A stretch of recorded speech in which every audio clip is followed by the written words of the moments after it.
Um envelope amarelado chegou pela diligência, trazendo apenas 3 palavras escritas com mão trêmula. Ele está voltando. Foi o suficiente para que o velho Saloon, antes animado pelos acordes de um piano desafinado, mergulhasse num silêncio tão denso quanto a poeira que rodopiava do lado de fora. O barman guardou o envelope sob o balcão, enquanto estudava os rostos tensos ao redor. Naquela tarde, o sol castigava a pequena cidade fronteiriça como se quisesse reduzir tudo a cinzas. O medo era um animal silencioso que se esgueirava entre os presentes, deixando um rastro frio onde antes havia calor. Prepare-se para uma jornada de coragem e perdão no Velho Oeste. Se inscreva, deixe seu like e comente de onde está assistindo. Ao romper da aurora, quando o vento sussurrava promessas esquecidas nas dunas e o sol começava a dourar as colinas áridas, a cidadezinha acordava sob o peso da rotina e da ameaça. Ela ficava às margens de um riacho teimoso que insistia em correr mesmo sob o calor implacável do deserto. Um fio prateado que contrastava com a terra ocre e rachada. Suas construções de madeira, muitas delas tortas e desbotadas pelo tempo, pareciam brotar diretamente do solo poeirento, desafiando a vastidão inóspita que se estendia até onde a vista alcançava. Era um lugar onde a vida era dura, e cada dia era uma pequena batalha ganha contra os elementos e a incerteza.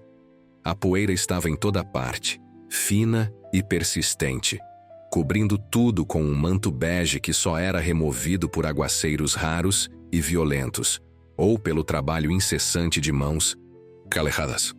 O cheiro do ar era uma mistura de terra seca, feno, excremento de cavalo e, nos momentos certos, o aroma acre da sálvia esmagada sob as botas. No coração pulsante dessa comunidade resiliente estava o estábulo, um refúgio de madeira maciça, onde o aroma quente de palha e suor animal se misturava. Era ali que vivia e trabalhava John Red Miller, embora poucos o chamassem pelo apelido que evocava uma época que ele tentava desesperadamente enterrar. Um homem de meia-idade, cujos olhos azuis pareciam carregar o peso não apenas do horizonte infinito, mas também das lembranças de um passado violento. Seu cabelo ruivo, outrora vibrante, agora salpicado de grisalho, era mantido curto e despenteado. Suas mãos, grandes e fortes, eram estranhamente ágeis. Elas conseguiam ferrar o mais bravo dos cavalos com uma calma surpreendente, consertar uma roda de carroça em tempo recorde, ou, anos atrás, empunhar um revólver com uma precisão sobrenatural. Essa última habilidade era um fantasma que ele se esforçava para manter trancado, uma sombra que se recusava a desaparecer completamente. John era um homem de contrastes. Sua presença era silenciosa e contemplativa, como as montanhas distantes que observava ao pôr do sol. Falava pouco, preferindo ouvir o vento, o relinchar dos cavalos ou o ranger da madeira sob seus pés. Mas sob essa superfície calma, um vulcão adormecido fervilhava. As noites eram os piores momentos. Ele acordava subitamente, o corpo encharcado, de suor frio, a respiração ofegante, perseguido pelos rostos pálidos e sem vida dos homens que havia enfrentado em duelos passados, o som da pólvora em seus ouvidos, o cheiro de ferro e sangue. Carregava o fardo de uma reputação que o precedia, mesmo que poucos ali soubessem a extensão total de sua fama, a de um pistoleiro rápido demais para seu próprio bem, um ceifador involuntário em um mundo onde a velocidade no saque significava a diferença entre a vida e a morte. Agora, ele buscava redenção na simplicidade e no anonimato. Encontrava uma paz rudimentar no trabalho manual, na rotina imutável de cuidar dos animais, na honestidade do labor físico. Cada martelada na ferradura, cada pedaço de madeira aplainado, era um pequeno ato de penitência, uma tentativa de construir algo em vez de destruir. Ele vivia no fundo do estábulo, num pequeno quarto que cheirava a couro e feno, com pouquíssimos pertences que não fossem ferramentas e roupas de trabalho. Um animal que já foi caçador de ponta, agora tentava-se integrar ao rebanho, escondendo suas garras e dentes afiados, ansiando apenas pela tranquilidade da pastagem. Mas o instinto ainda estava lá, profundo e inegável. O salão, com sua porta rangendo e o constante murmúrio de vozes, servia como o coração social da cidade. Era ali que as notícias se espalhavam. Os negócios eram fechados ou desfeitos, e a solidão da fronteira era temporariamente esquecida, em meio ao calor do uísque barato e aos acordes melancólicos do piano desafinado. A proprietária, Eleanor Vance, era uma mulher que personificava a resiliência do Oeste. De olhar perspicaz e língua afiada, ela equilibrava a ordem em seu estabelecimento com uma mistura de autoridade natural, sarcasmo cortante e um rifle, Winchester sempre à mão, estrategicamente posicionado atrás do balcão.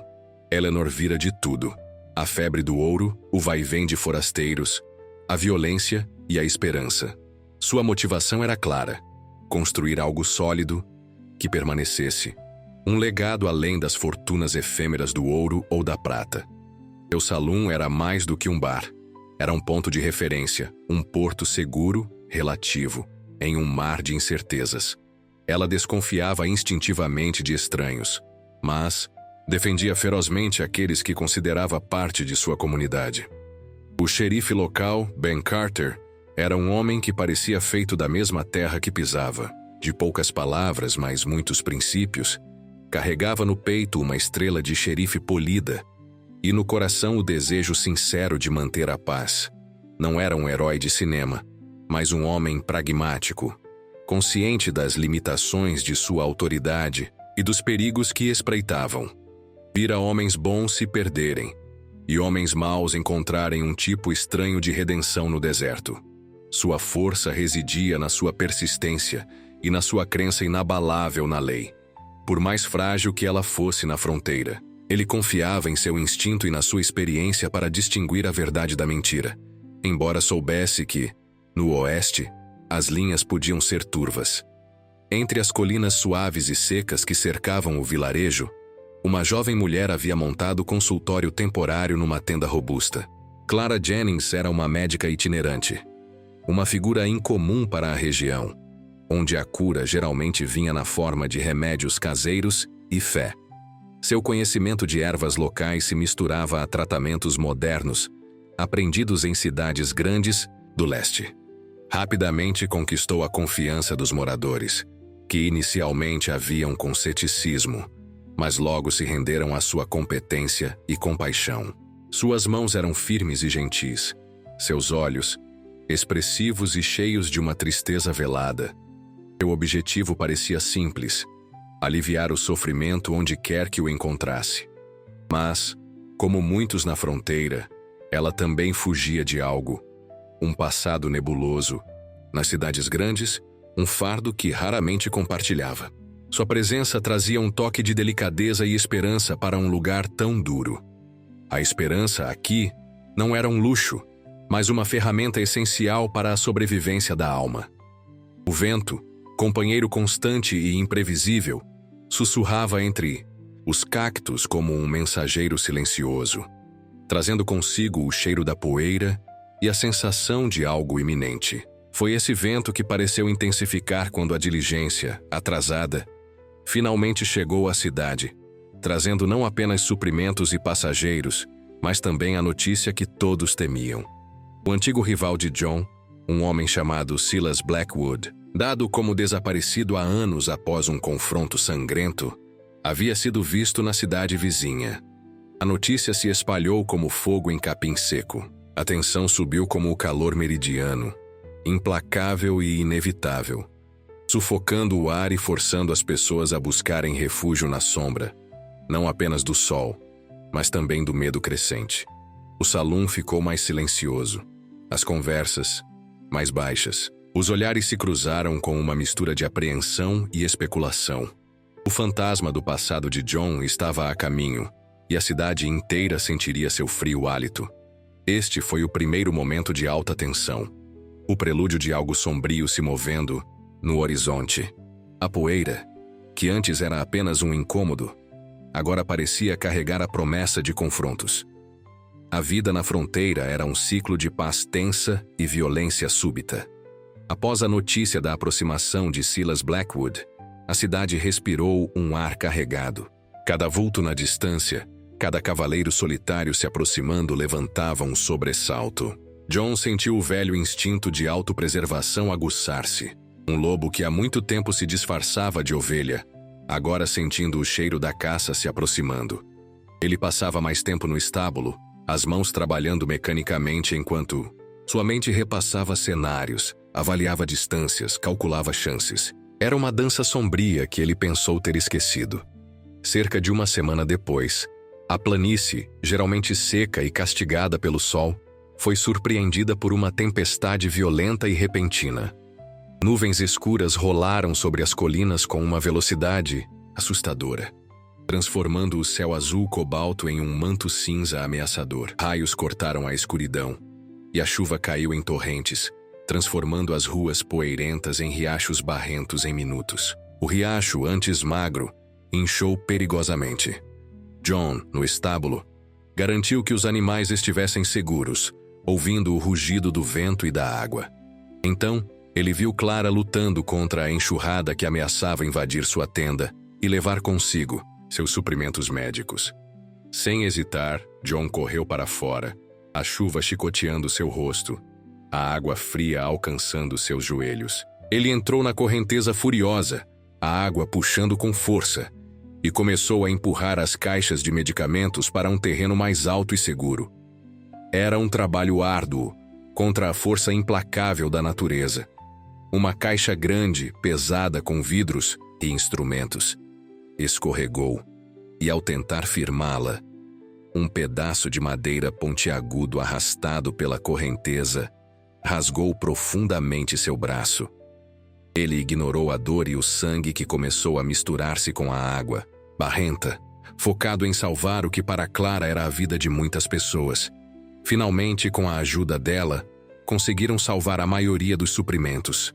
Exaustos e encharcados, abrigaram-se na tenda, que agora parecia um pequeno oásis de segurança em meio ao caos lá fora. Clara, apesar da exaustão, pegou seu material e começou a limpar e suturar o ferimento no braço de John. A luz bruxuleante de um lampião iluminava o interior apertado da tenda, lançando sombras dançantes nas paredes. De lona, o cheiro de terra molhada, desinfetante, e o aroma sutil das ervas que Clara guardava se misturavam no ar. Enquanto ela trabalhava com mãos firmes e concentradas, seus olhares se cruzaram. Era a primeira vez que se viam tão de perto, sem a formalidade das interações na cidade. Naquele silêncio preenchido apenas pelo som da chuva na tenda e pela respiração de ambos, uma corrente invisível pareceu se formar. Ambos desviaram os olhos, subitamente conscientes da proximidade e da quietude íntima. A gratidão dela era palpável, a dele, um desconforto com a própria vulnerabilidade. Foi o primeiro momento crucial de aproximação, um gesto inicial de gentileza da parte dele e cuidado da parte dela, marcado pela urgência da situação e a vulnerabilidade física. A primeira grande reviravolta veio alguns dias depois, quando o xerife Carter investigava o ataque a uma diligência na rota para a cidade vizinha, ocorrido na mesma noite da tempestade. O condutor foi encontrado gravemente ferido, mas vivo, agarrado a um pedaço de papel. Nas mãos do moribundo, o xerife encontrou um cartaz de procurado. Não era um cartaz recente, mas datado de anos atrás. E o rosto nele, embora mais jovem e com uma expressão mais dura, era inconfundível. John Red Miller. O segredo que muitos na cidade suspeitavam, a verdade por trás do passado nebuloso do homem do estábulo, finalmente veio à tona. A poeira da sua antiga vida havia alcançado a nova. O xerife, com o cartaz na mão e o semblante pesado, foi ao estábulo encontrar John. O confronto não foi de tiros e gritos, mas de palavras carregadas de peso e decepção. Ben Carter, sempre, soube que John tinha um passado, mas não imaginava a extensão. John, sem rodeios, admitiu tudo. As cidades onde viveu, os duelos que enfrentou, a reputação que o seguiu, mas jurou, com uma sinceridade que fez o xerife hesitar, que aquele homem era parte do passado, que ele havia mudado, que o deserto o havia transformado. Como prova de boa-fé, num ato que lhe custou profundamente, John buscou um velho baú de madeira em seu quarto. De dentro, tirou um par de revólveres Colt Single Action Army polidos e bem cuidados e um cinto de balas. Era um kit de trabalho, a ferramenta que o mantivera vivo por anos. Entregá-los ao xerife era um sacrifício, visível, um ato de confiança que o deixou com as mãos vazias e vulneráveis. Não foi uma vitória no sentido tradicional, mas uma pequena vitória moral com um custo claro: a perda de sua autodefesa no mundo perigoso em que vivia. A notícia da revelação se espalhou rapidamente pela cidade, mais rápido que qualquer cavalo. A comunidade se dividiu. Alguns, como Eleanor do Saloon, e alguns dos fazendeiros mais velhos que conheciam John há anos e testemunharam sua conduta pacífica e trabalhadora, o defenderam veementemente. Outros, especialmente os recém-chegados e os mais jovens, temiam o pistoleiro que ele havia sido, vendo-o agora como uma ameaça latente, um lobo disfarçado que a qualquer momento poderia mostrar suas presas. O xerife, embora guardasse as armas, de John não o prendeu. Decidiu observar, dando um voto de confiança cauteloso ao homem que conhecia, mas mantendo um olho vigilante. A fé da comunidade em John, que ele vinha construindo ao longo de quase uma década, foi abalada. Foi um obstáculo significativo. A desconfiança social que o isolava novamente. A vida na cidade continuou, mas sob uma camada de apreensão. As conversas paravam quando John passava. Os olhares se desviaram ou se fixavam nele com uma mistura de medo e curiosidade. Ele sentiu o peso da suspeita, mas continuou seu trabalho no estábulo com a mesma dedicação, esperando que suas ações presentes falassem mais alto que seu passado. Durante uma noite de celebração da colheita, um evento raro de união e alegria na cidade, Clara aproximou-se de John. A fogueira crepitava, iluminando os rostos das pessoas enquanto a música de Mills e uma gaita e um violão preenchia o ar. Havia dança, risadas e a rara sensação de comunidade. Clara estava um pouco afastada da multidão, observando John, que se mantinha na orla, desconfortável com a atenção dividida entre o homem que era agora e a lenda que ele representava. Ela estendeu-lhe um pequeno caderno encadernado em couro, rústico, com páginas amareladas. Dentro havia prensado cuidadosamente diversas ervas medicinais encontradas na região, com suas propriedades anotadas em sua caligrafia delicada. Para que não precise me chamar por qualquer arranhão, disse. Ela um leve sorriso nos lábios. Era um presente prático, mas seus olhos, ao encontrá-lo, comunicavam muito mais: reconhecimento, aceitação e um toque de afeição. Era um objeto significativo, um símbolo do cuidado mútuo que havia surgido entre eles. John aceitou o presente com uma gratidão silenciosa, sentindo o peso da confiança que aquele gesto representava. Foi o segundo momento crucial na construção do laço entre eles. A segunda grande reviravolta ocorreu logo depois. Um grupo de cavaleiros desconhecidos chegou à cidade. Bem vestidos, seus cavalos eram de boa linhagem, e sua atitude polida, mas distante. Eram liderados por um homem chamado Arthur Penhaligon, que se apresentou como um comerciante de gado interessado em adquirir terras para expandir seus negócios. Sob a fachada de negócios legítimos, no entanto, escondia-se uma intenção mais sinistra. Eles não estavam apenas mapeando a região para gado. Estavam buscando o melhor traçado para uma futura linha ferroviária que cortaria a propriedade de vários fazendeiros locais, muitos dos quais já viviam no limite de suas terras, e mais crucialmente, passaria por terras sagradas para os povos nativos das montanhas. A chegada desses homens trouxe uma nova camada de complicação e perigo. John percebeu a ameaça antes dos outros. Ele havia visto homens assim antes, em outras cidades, em outros territórios. Reconheceu as táticas, sutis, A maneira como faziam perguntas disfarçadas. A atenção excessiva aos detalhes geográficos que não eram relevantes para o gado. Eram lobos em pele de cordeiro. Mas ele conhecia o cheiro. Quando tentou alertar a comunidade, poucos deram ouvidos ao ex-pistoleiro. Sua reputação recém-revelada funcionou contra ele.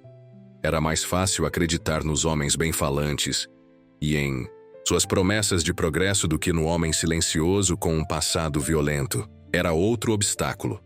A relutância da comunidade em aceitar seu aviso, vendo-o talvez como um paranoico ou alguém que queria causar problemas. A médica, entretanto, confirmou suas suspeitas de uma maneira inesperada. Penhaligon adoeceu subitamente, com uma febre alta e delirante. Clara o tratou e, em seus delírios febris, ele murmurou sobre limpar o caminho para os trilhos, sobre negócios que precisavam ser resolvidos com rapidez e sobre a resistência dos selvagens e dos caipiras. Clara, alarmada, compartilhou suas descobertas com John.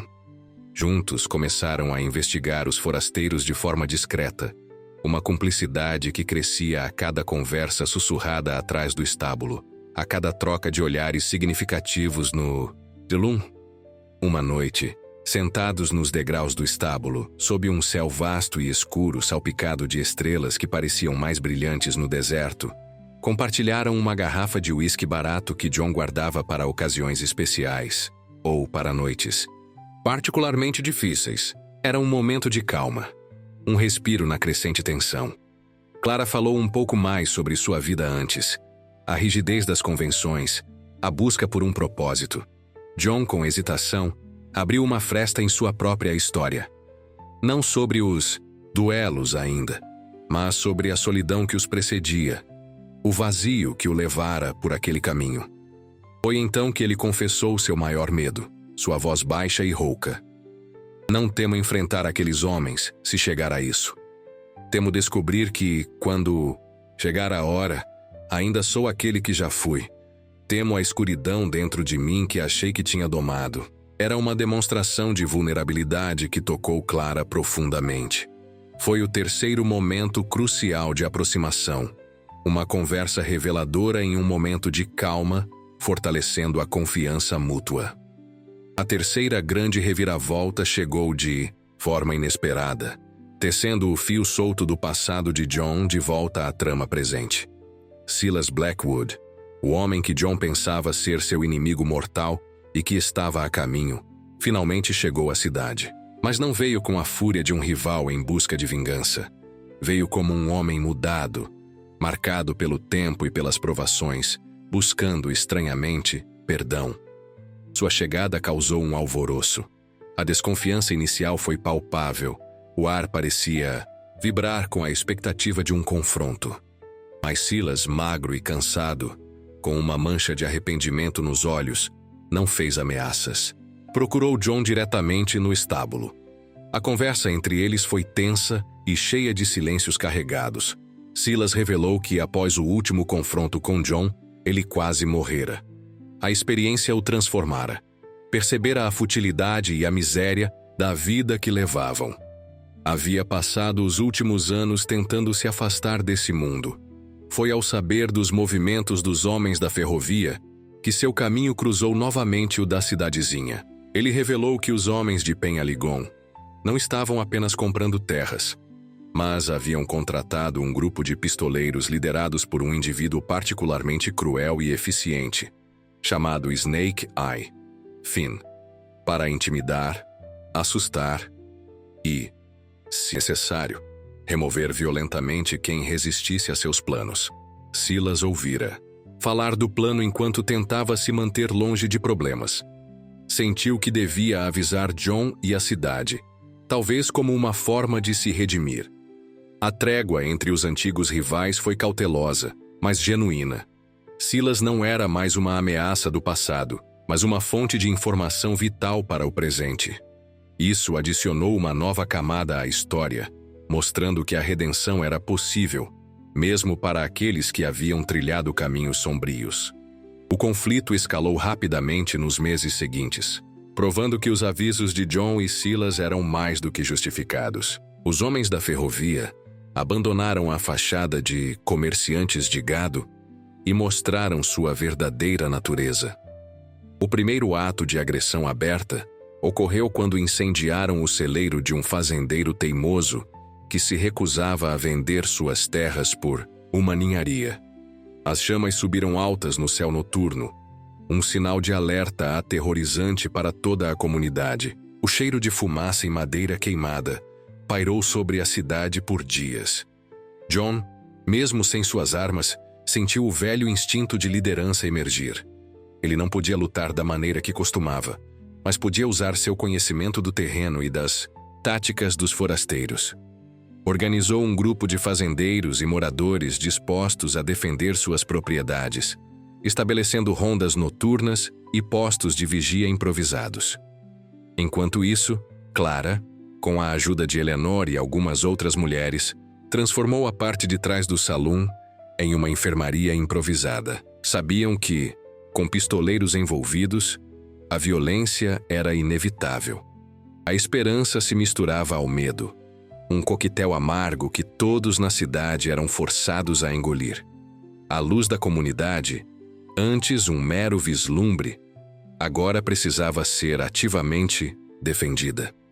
Durante uma ronda noturna, em uma trilha estreita nas colinas, John e Clara foram emboscados. Eles estavam verificando um posto de vigia que não havia respondido. Foi rápido e brutal. Disparos ecoaram na escuridão e balas zuniram perigosamente perto. John reagiu por puro instinto, empurrando Clara para trás de um rochedo, protegendo-a com seu próprio corpo enquanto tentavam se abrigar. Na confusão, uma bala perdida atingiu Clara de raspão no ombro, fazendo-a gritar de dor.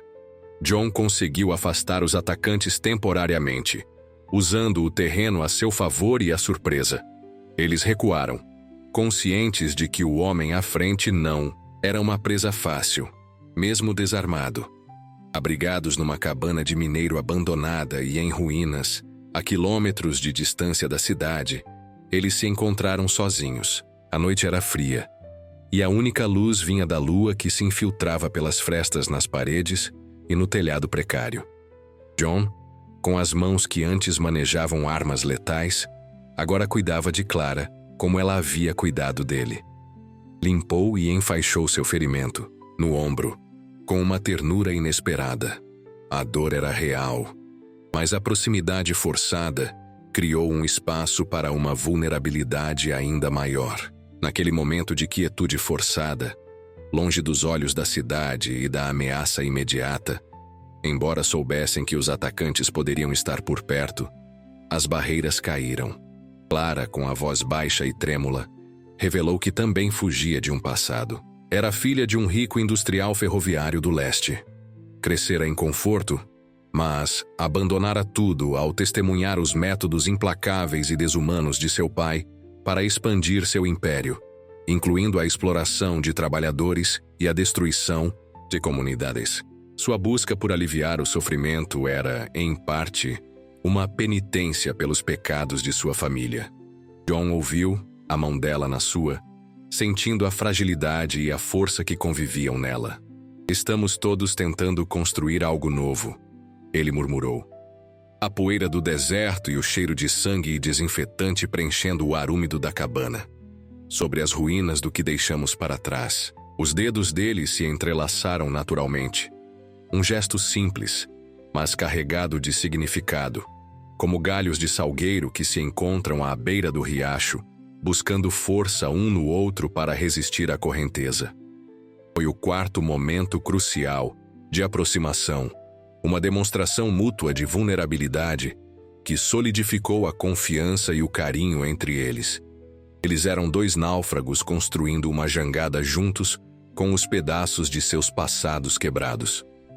A quarta grande reviravolta ocorreu enquanto estavam isolados na cabana, ou logo depois de retornarem à cidade. John, refletindo sobre o ataque e as ações dos homens de Penhaligon, começou a juntar peças soltas. Lembrou-se de conversas interceptadas, de olhares estranhos trocados entre Penhaligon e o xerife Carter. investigações discretas, talvez, com a ajuda de Silas que conhecia o submundo, revelaram a verdade chocante. O xerife estava sendo chantageado pelos homens da ferrovia. Eles haviam descoberto um segredo de seu passado. Que ele havia abandonado uma família em outro estado anos atrás para recomeçar na fronteira. Ameaçavam revelar a verdade e arruinar sua reputação e sua vida na cidade se ele não cooperasse, fazendo vista grossa às suas atividades. O xerife, dividido entre sua lealdade à comunidade que jurou proteger e o medo paralisante da exposição e da vergonha, hesitava em agir com a força necessária contra os forasteiros. Isso criou um vácuo de autoridade e aumentou a sensação de perigo iminente. O clímax da história se aproximou quando uma grande tempestade de areia começou a se formar no horizonte. Não era uma tempestade comum, mas uma muralha densa e implacável de poeira e areia que se erguia até o céu, engolindo a paisagem. Os homens da ferrovia, ou mais precisamente os pistoleiros contratados por eles, liderados por Snake Eye Finn, planejaram usar a visibilidade reduzida da tempestade como cobertura para um ataque coordenado à cidade. Era o momento perfeito para eliminar a resistência e tomar o controle. A tensão subiu a níveis insuportáveis. O cheiro da areia no ar, a diminuição gradual da luz, o vento uivante que começava a soprar, prenunciavam a violência que viria. Este foi o segundo momento, de alta tensão, a calmaria estranha e assustadora antes da tempestade de areia e, por extensão, da tempestade de violência. As pessoas buscavam abrigo, trancavam portas e janelas, mas sabiam que a poeira não seria o único perigo a entrar. John, mesmo sem suas armas, sabia que não podia ficar parado. Ele havia estudado o terreno ao redor da cidade por anos, conhecia cada ravina, cada obstáculo natural. Assumiu a liderança da defesa improvisada, não como o pistoleiro, mas como um estrategista, usando o conhecimento do ambiente e a determinação dos poucos que estavam dispostos a lutar. Ele posicionou os defensores, preparou armadilhas simples e planejou como usar a própria tempestade a seu favor. A esperança da cidade repousava em seus ombros, ombros que carregavam o peso de muitos passados. A quinta grande reviravolta, talvez a mais comovente, ocorreu no início do ataque. A tempestade de areia já estava sobre a cidade, reduzindo a visibilidade a quase nada. Os pistoleiros de Finn se moviam sorrateiramente sob a cobertura da poeira.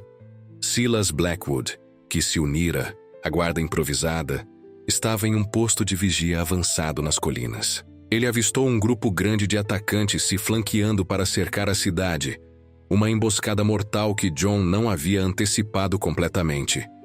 Silas sabia que precisava avisar a tempo. Sem hesitar, montou em seu cavalo e galopou furiosamente em direção à cidade, disparando seu rifle para alertar, mesmo sabendo que se tornaria um alvo fácil. As balas dos pistoleiros o alcançaram antes que ele pudesse chegar. Ele caiu do cavalo, a poucas centenas de jardas da cidade, ferido mortalmente. Alguns dos defensores conseguiram alcançá-lo sob a tempestade de areia. Suas últimas palavras, proferidas com a voz fraca e rouca, foram: "Viver com honra é mais difícil que adequar-se ao silêncio com uma bala. John, eles estão flanqueando." Silas Blackwood, o antigo rival, encontrou sua redenção em um ato final de sacrifício, provando que a mudança em seu coração era genuína. Seu sacrifício não apenas salvou muitas vidas ao permitir que John reposicionasse os defensores, mas também solidificou a crença em John e na possibilidade de redenção. O custo foi alto, a vida de um homem que tentava se reconciliar com seu passado. O confronto final ocorreu em meio ao caos da tempestade de areia. A poeira cegava, o vento uivava, e o som de tiros se misturava ao rugido da natureza. John liderou a defesa, movendo-se entre os edifícios, gritando ordens, usando o conhecimento do terreno para confundir e frustrar os atacantes. Ele enfrentou Snake Eye Finn, o líder dos pistoleiros. Não em um duelo rápido como os de seu passado, mas em uma batalha de inteligência e improvisação. Finn, um homem cruel com olhos que pareciam vazios de qualquer humanidade, era rápido, com seu revólver. Mas Jon não buscou uma troca de tiros. Usou a areia, o vento e os obstáculos ao seu redor. Com uma corda de cavalo, com a mesma destreza que usava para laçar animais, ele conseguiu enredar as pernas de Finn no momento crucial, derrubando-o. Desarmado e envolto pela corda, Finn estava à mercê de Jon. A cidade inteira, ou pelo menos, aqueles que podiam ver através da poeira, testemunharam o momento. Jon poderia ter acabado com ele facilmente, como faria o pistoleiro que ele foi. Mas não o fez. Em vez disso, desarmou-o completamente e o amarrou, numa demonstração clara de que o lobo havia escolhido não mostrar suas presas, mesmo quando provocado. A vitória não foi pela velocidade do gatilho, mas pela contenção e pela aplicação de habilidades diferentes. Esta foi a terceira momento de alta tensão. A quietude tensa que precede a decisão final. A escolha de Jon em como resolver o confronto, pendendo entre o velho eu e o novo. Com os pistoleiros derrotados e amarrados, e Arthur Penn-Aligon e seus associados expostos por suas táticas brutais e pela revelação do segredo do xerife, a ameaça imediata foi neutralizada. A tempestade de areia começou a diminuir, revelando a cidade marcada pela batalha, mas intacta em seu espírito. A poeira assentou, cobrindo tudo com um manto cinza pálido, mas trazendo consigo a sensação de alívio. A comunidade se reuniu, não apenas para reconstruir os poucos danos físicos, mas para curar as feridas da desconfiança e do medo. O xerife Carter, inspirado pela coragem de Jon e pelo sacrifício de Silas, e confrontado pela verdade que estava prestes a vir à tona de qualquer forma, decidiu enfrentar seus próprios demônios. Ele confessou publicamente à cidade seu segredo, que ele havia abandonado uma família, incluindo uma filha, anos atrás em outro estado. Foi um ato de profunda vulnerabilidade e honestidade. Em vez de fugir, ele ofereceu sua estrela ao conselho local, deixando para eles a decisão de seu futuro como xerife. A cidade, em sua maioria, perdoou-o, vendo não o homem que falhou no passado, mas o homem que escolheu ficar e proteger no presente. Clara Jennings, que inicialmente planejava apenas uma estadia temporária, decidiu estabelecer-se permanentemente. Ela converteu uma antiga casa abandonada na orla da cidade em uma clínica. Era um passo de fé, investindo seu futuro em um lugar que a havia aceito e onde encontrara um propósito. Na inauguração discreta de sua clínica, ela deixou um ramo de flores silvestres colhidas nas colinas secas na porta do estábulo de Jon. Era um gesto simples, mas carregado de simbolismo. Um convite silencioso para um novo começo, uma flor de esperança brotando no deserto. Numa tarde dourada, daquelas em que o sol poente tingia o céu e a terra de cores quentes e impossíveis, Jon estava ferrando um cavalo, o som rítmico do martelo preenchendo a quietude. Notou Clara observando-o trabalhar do lado de fora do estábulo. Terminou o trabalho e se aproximou dela lentamente, as mãos limpas do suor e da poeira, mas ainda marcadas pelo trabalho. Pela primeira vez, ele não falou sobre o presente ou o passado sombrio. Contou-lhe sobre o primeiro cavalo que domara, um pônei selvagem e teimoso, quando ainda era menino. As risadas e os tombos, a paciência que aprendeu. Compartilharam histórias de infância, de sonhos perdidos e encontrados, sob um céu que gradualmente se enchia de estrelas. Cada palavra construía uma ponte sobre os abismos de seus passados. Cada silêncio compartilhado era um tijolo nessa fundação. Foi um momento de profunda conexão, o quinto crucial, uma troca de intimidades que ia além das feridas e dos segredos, tocando a essência de quem eram antes que o mundo os moldasse. Na celebração simples da chegada do inverno, com a poeira dando lugar a um ar mais frio e límpido, dançaram timidamente ao som de uma gaita e um violão. Seus movimentos eram desajeitados no início, hesitantes, mas logo encontraram um ritmo comum, Um passo sincronizado que refletia a maneira como suas vidas haviam se alinhado. Acho que ainda podemos aprender coisas novas. Ela sussurrou contra seu ombro, um sorriso suave em seus lábios. A esperança, essa flor delicada, estava florescendo no solo outrora árido. A cidade prosperou nos meses seguintes. A ameaça da ferrovia não desapareceu completamente. Mas a comunidade, unida e fortalecida, formou uma cooperativa. Negociaram com a companhia ferroviária em termos justos, insistindo que os trilhos fossem roteados de forma a beneficiar a comunidade, trazendo comércio e oportunidades, em vez de destruí-la ou desrespeitar as terras sagradas para os povos nativos das montanhas. Foi uma pequena vitória para a resiliência humana e para a força da comunidade unida. A linha ferroviária acabou chegando, mas não como uma conquista predatória, e sim como uma conexão, um fio de vida ligando a cidade ao resto do mundo. John, para surpresa de muitos, foi eleito para o conselho local.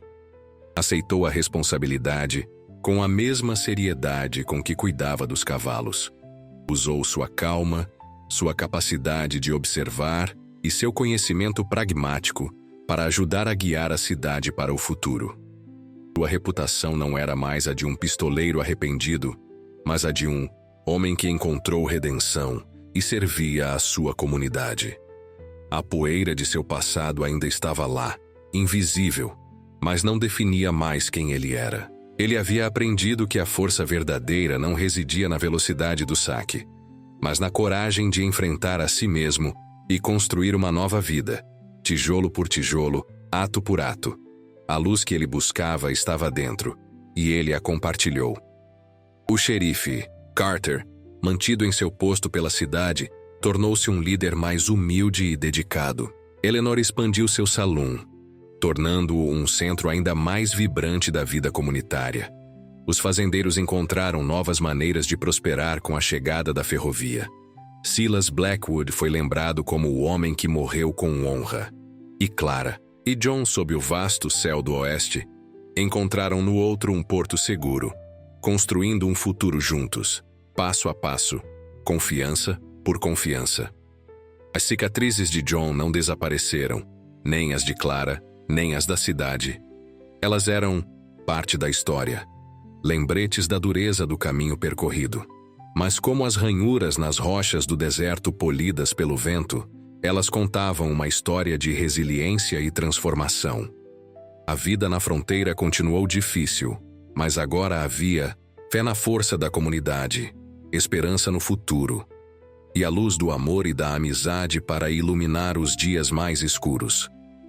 A história deles, como tantas outras no vasto e indomável oeste, não foi sobre encontrar ouro ou lutar em duelos lendários.